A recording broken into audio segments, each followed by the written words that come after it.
Hello everyone. This is once again a message to all my dear students. Student life is actually disciplined life.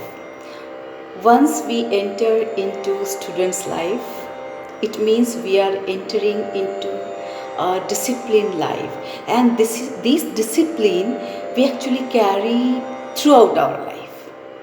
Once you go back to the past, you will see that the term student actually it got converted to student from the term disciple.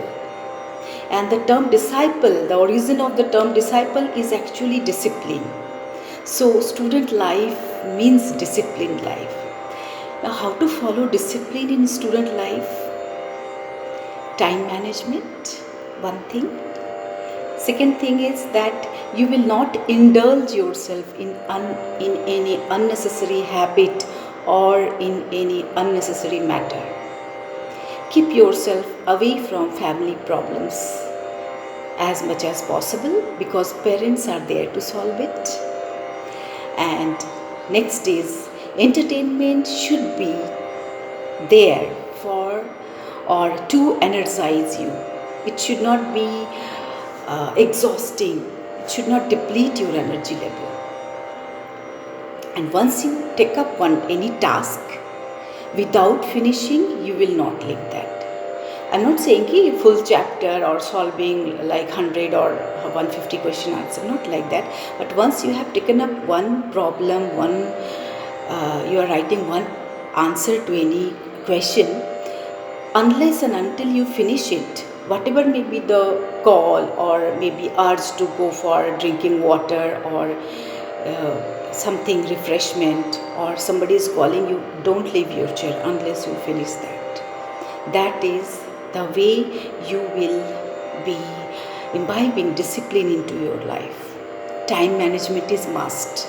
The time you have to devote for sports should be there, because without sports your student life is actually it's half.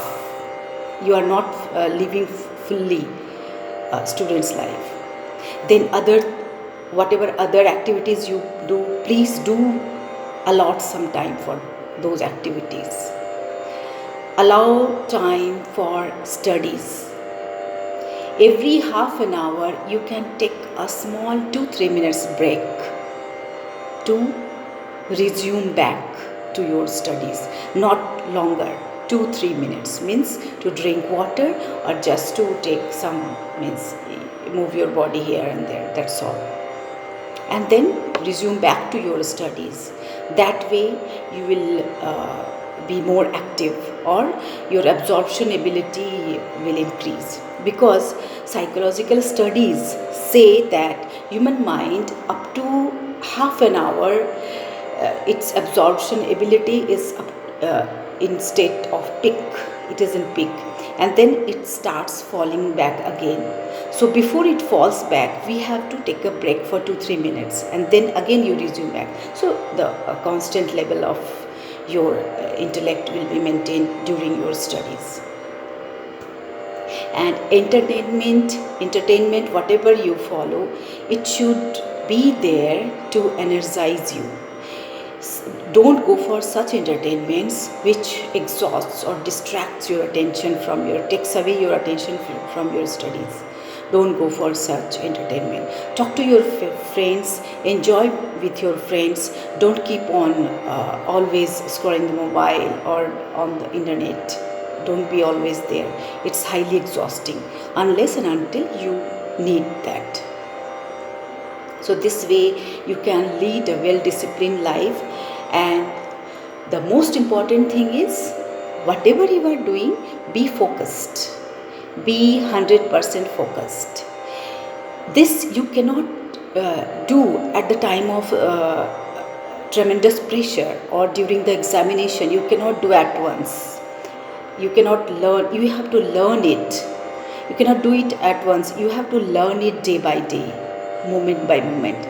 So while doing small things, little things, when you are not in hurry or there is no some deadline to meet, there is no examination or there is no performance, there is no stage performance, nothing. So that time you can practice being present while doing little small things. While eating, don't watch television, don't scroll mobile and all. Don't be on the mobile when you are just eating, or when you are on the dining table. Please eat, please be there. When you are in the ground for sports, please be there. Don't take your attention to your studies. That way you will lead a fully disciplined life, and this will help you to cope with the one problem which I heard, that is students get choked during the time of examination, or under pressure they feel choked. So to avoid this, presence, your 100% full attention, your presence in the present moment is required, or that is the one of the important tool which you can use to get rid of this problem. When you are under pressure, when you are anxious about something, or anxiety is coming, or stress is coming, either you are thinking about past or you are thinking about the future. So thinking about the past and thinking about the future, it means you are not there in that very moment of your performance, very moment of your examination, very moment when you are writing some test. You are not there. Either you are thinking about the past, that last time it was like this, and this time if it happens so, then what will happen, like this the anxiety will come. Or you are thinking about the future. It means you are thinking about the future means, if I don't get good marks, or if my performance is not good, then what will happen? Or last time I have done this time I have to do some more. So these are the cause of anxiety. These are the cause of being choked under pressure. So please be fully present at the moment. Whatever you are doing, please 100% be focused. That is the only solution to all these problems. Being present in the now, present in this very particular moment. Okay? Thank you so much.